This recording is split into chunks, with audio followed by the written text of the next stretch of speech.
अपन को सवाल में क्या बोला गया है कि आंधी आने से पहले, ठीक है, आंधी आने से एक पेड़ टूट जाता है और टूटा हुआ भाग इस तरह मुड़ जाता है कि पेड़ का शिखर ज़मीन को छूने लगता है। इसके साथ 30 अंश का कोण बनता है। पेड़ के पाद बिंदु की दूरी जहाँ पेड़ का शिखर ज़मीन को छूता है 8 मीटर है और पेड़ की ऊंचाई हमको ज्ञात करना है। ठीक है, तो अब इस सवाल में अपन ने सबसे पहले क्या बनाया था, एक पेड़। ठीक है, और आंधी आने के पहले ये पेड़ पूरा था, आंधी आने के बाद ये वाला पेड़ यहाँ से टूट गया। ठीक है, टूटने के बाद पेड़ का ये जो ऊपर का हिस्सा है ज़मीन से टच हो गया, तो हमने मान लिया कि ये इधर पे आके ज़मीन से टच हो गया। ठीक, सवाल में सेकंड चीज़ क्या लिखी है कि ये जो टूटा हुआ हिस्सा ज़मीन पे जहाँ टच होता है वो हिस्सा ज़मीन इसके पेड़ के निचले हिस्से से कितने मीटर दूर है, 8 मीटर दूर है। और ये हिस्सा पेड़ के साथ कितने अंश का कोण बनाता है, ज़मीन के साथ 30 अंश का कोण बनाता है। हमको ये पता करना है कि टूटने से पहले पूरे पेड़ की ऊंचाई कितनी थी। तो इसके लिए हमने क्या माना यहाँ से, ए, बी, सी और डी। ठीक है, तो हमको यहाँ पे क्या करना है, पूरे पेड़ की ऊंचाई निकालना है। तो पूरे पेड़ की ऊंचाई निकालने के लिए हम दो चीज़ें निकालेंगे, क्या, एक बी डी और एक सी डी। बी डी और सी डी को जब हम जोड़ देंगे तो क्या होगा, पूरे पेड़ की ऊंचाई निकल आएगी। अब इसमें अपन करेंगे कैसे, यहाँ पे तो सबसे पहले अपन क्या लिखें, यहाँ पे माना पूरे पेड़ की ऊंचाई, माना पूरे पेड़ की ऊंचाई h बराबर क्या माना था, B D plus C D, B D plus C D. अब इसमें निकालना क्या है हमको, सबसे पहले बी डी का मान।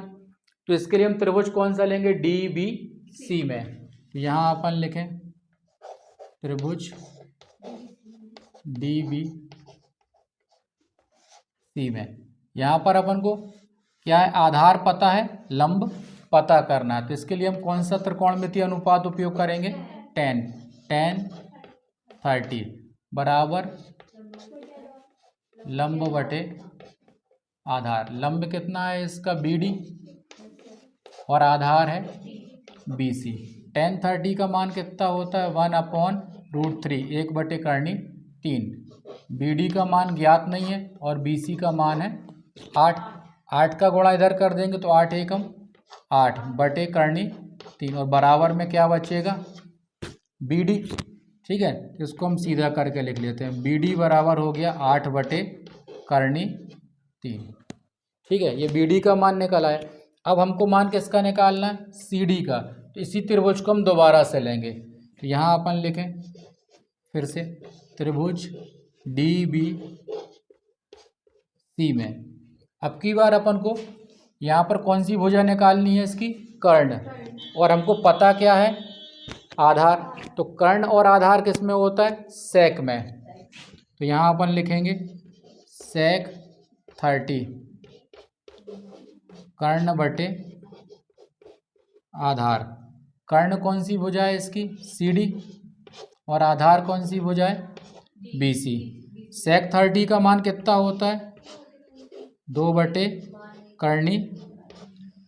2/3 आ गया। अब सी डी का मान पता नहीं है और बी सी का मान कितना है, 8। अब यहाँ पर 8 का गुणा अपन किस में कर देंगे, 2 में। तो ये कितना हो जाएगा, 8 दूनी 16, 16 ये नीचे का आएगा नहीं फिर अभी उसमें ना, यार था। तो ये हो जाएगा 8 दूनी 16, 16/3 और यहाँ पे केवल कितना बचेगा, सी डी। ठीक, अभी डायग्राम की ज़रूरत नहीं है हमको,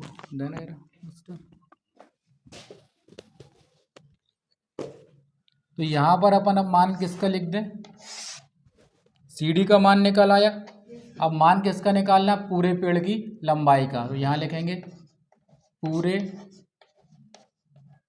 पेड़ की ऊंचाई, ऊंचाई या लंबाई सेम चीज़ है भैया। पूरे पेड़ की ऊंचाई h बराबर क्या मानी थी हमने, B D plus C D.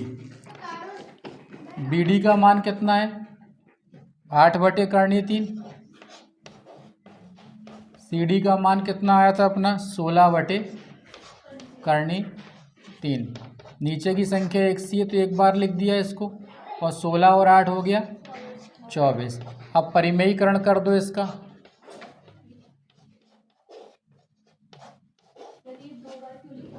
परिमेयीकरण का मतलब होता है नीचे की संख्या को ऊपर और नीचे 2 बार लिखना। ठीक है, तो ये ऊपर कितना आ गया 24 करनी 3, और करनी से करनी कटेगी, क्या बचेगा 3, 3 से ये कट गया, 3 अट्ठे 24, तो आंसर कितना आ गया 8 करनी 3 मीटर। ये किसका मान निकल आया, H का, मतलब टूटने से पहले पूरे पेड़ की ऊंचाई 8 करनी 3 मीटर थी। क्लियर, चलो ये वाला हो गया अपना पूरा कंप्लीट।